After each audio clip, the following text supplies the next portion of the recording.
the early 1975, the biggest changes that were taking place were in the downtown and the financial district. This was a period of considerable prosperity in this area, and the downtown was under assault. There was demand for space, there was speculation, there was tremendous pressure on the existing stock of commercial buildings. And the developers were very intent on scraping off the building and replacing it with something.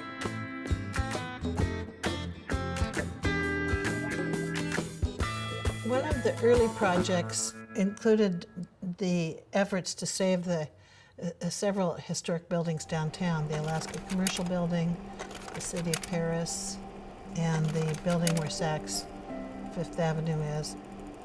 The county planning department had issued a permit for the demolition of this Alaska Commercial Building. That was my first sort of public appearance, if you will, was to argue for the importance and historical value of that building. It was unsuccessful, as were virtually all of our efforts to stop the removal of historic downtown buildings. Those kinds of projects made us realize that we were just fighting one argument at a time, one potential demolition at a time. The ability to compete with a commercial real estate market was simply not realistic. So I think the organization's mission became advocacy and education.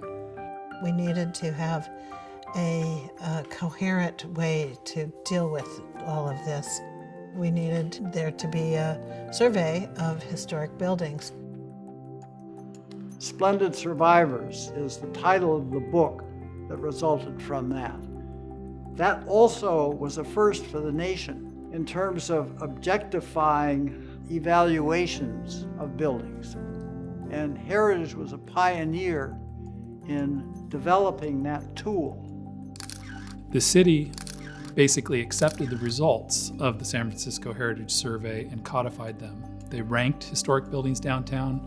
They established historic districts of significant clusters of historic buildings. It really was the project that the city needed in order to have those buildings be with us even today. So I really think that that was the most important thing that Heritage did.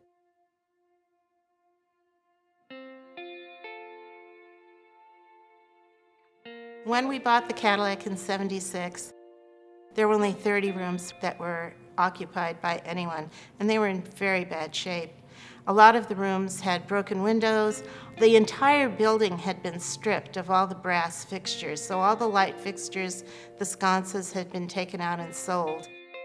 We wanted to try to bring it back up to code, and we wanted to create an environment where people could feel they were at home. So we reached out to Heritage, and that's how I met Arnie Lerner. When I came to the Cadillac, I was very familiar with preserving housing in a place where low-income people had lived. So that seemed the right thing to do and an important thing to do. One of the things I learned when I came here that kind of stuck with me was people who were working here were telling me stories of elderly people who lived in the neighborhood, and when they had to move or were evicted, died within 2-3 weeks of having left, and which impressed upon me even more the importance of staying in your community and how important that was just for their health, not only for just providing them housing, but for preserving that community. You have to understand that the Tenderloin has a tremendous stigma against it. We have 88 people in this hotel who were homeless for 15 years who now have a home. And now it's part of the National Historic District. And that was done based on Heritage's work initially. They gave us expertise. They told us what we should do, who we should see, where we should go to do this restoration. Heritage had what I thought was a brilliant idea about preservation, which was that for preservation to be successful, you needed to form alliances within the community to be able to have any kind of effect politically. By helping us create a historic district, you've created a environment where people felt some pride, some dignity in being involved.